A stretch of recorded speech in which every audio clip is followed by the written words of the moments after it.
اذا عسعس، اور رات کی جب وہ جانے لگے، والصبح اذا تنفس، اور صبح کی جب وہ سانس لے. صبح بھی تو سانس لیتی ہے نا. صبح کا وقت آتا ہے تو آپ دیکھیں کہ ایسے جیسے ایک شخص کی سانس آپ فیل کرتے ہیں اس کی زندگی کی علامت. رات کو بالکل سناٹا چھایا ہوتا ہے، جب رات جانے لگتی ہے صبح آتی ہے تو گویا یہ صبح سانس لے رہی ہوتی ہے.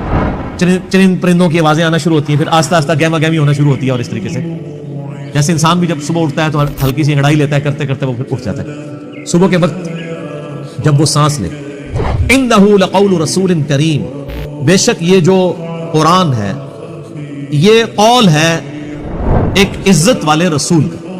یہاں رسول کریم سے مراد جبرائیل علیہ السلام، کیونکہ آگے آ جائے گا. اور اس سے پہلے پارہ نمبر 29 میں یہ سیم الفاظ نبی علیہ السلام کے لیے آئے تھے، عزت والا رسول.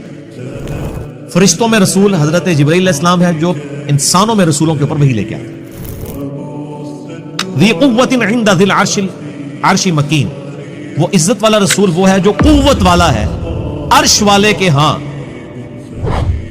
جو عرش کا مالک ہے اس کے ہاں اس کی قوت ہے، اللہ نے اس کو اتھارٹی دی ہوئی ہے. مطاع ثم امین، اس کی اطاعت کی جاتی ہے، وہ امانت دار بھی ہے. یعنی جو اللہ نے وہی دی وہ امانت کے ساتھ پہنچاتا ہے. اور فرشتوں کے ہاں اس کی اطاعت کی جاتی ہے، یعنی وہ فرشتوں کا سردار ہے. فرشتے اس کے اوبیڈینٹ ہیں، یعنی روح قدس جبرائیل علیہ السلام. وما صاحبکم بمجنون، اور تمہارے ساتھی کوئی مجنون نہیں ہے.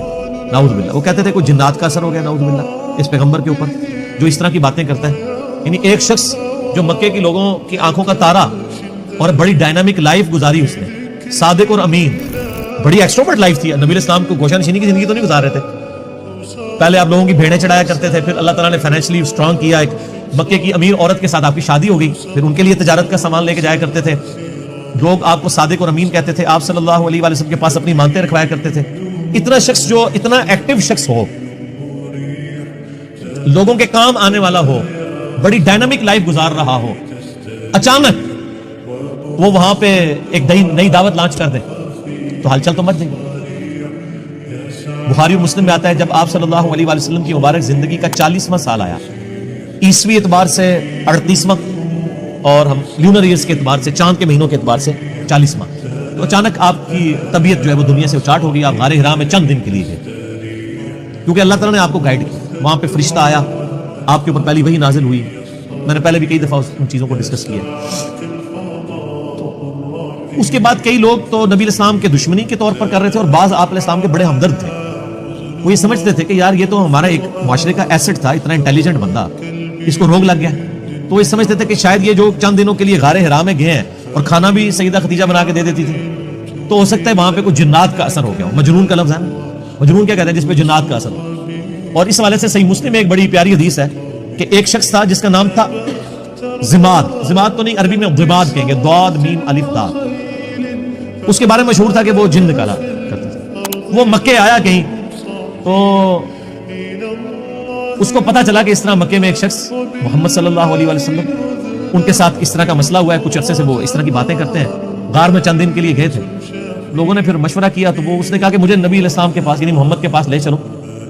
وہ آیا، اس نے بڑے یعنی اخلاقی انداز میں کہا کہ اے محمد، اگر آپ چاہیں تو میں آپ کا علاج کر سکتا ہوں. میں جنات کا، اسیب کا، اس طرح کا جو سایہ وغیرہ ہوتے ہیں میں اس کا علاج کرتا ہوں.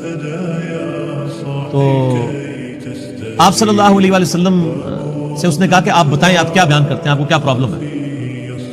تو آپ علیہ السلام نے چند الفاظ پڑھے، ان الحمد للہ نحمدہ ونستعینہ ونستغفرہ. بے شک تمام تعریفیں اللہ کے لیے، ہم اسی کی حمد کرتے ہیں، اسی سے مدد چاہتے ہیں، اسی کی طرف رجوع لاتے ہیں. من یہدہ اللہ فلا مضل لہ، جسے اللہ گمراہ کر دے، جسے اللہ ہدایت دے دے اسے کوئی گمراہ نہیں کر سکتا. ومن یضلل، اور جسے وہی گمراہ کر دے، فلا ہادی لہ، اسے کوئی ہدایت نہیں دے سکتا. واشہد ان لا الہ الا اللہ وحدہ لا شریک لہ، اور میں گواہی دیتا ہوں کہ اس اکیلے اللہ کے سوا کوئی معبود نہیں ہے.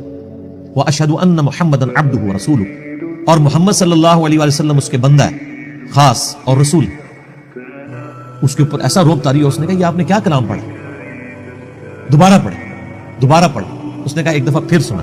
ابھی قرآن تو پڑھا ہی نہیں تھا، صرف آپ نے اپنے خطبے کے الفاظ پڑھے. تیسری دفعہ جب اس نے سنا، اس نے کہا واللہ ایسا کلام میں نے کبھی نہیں سنا.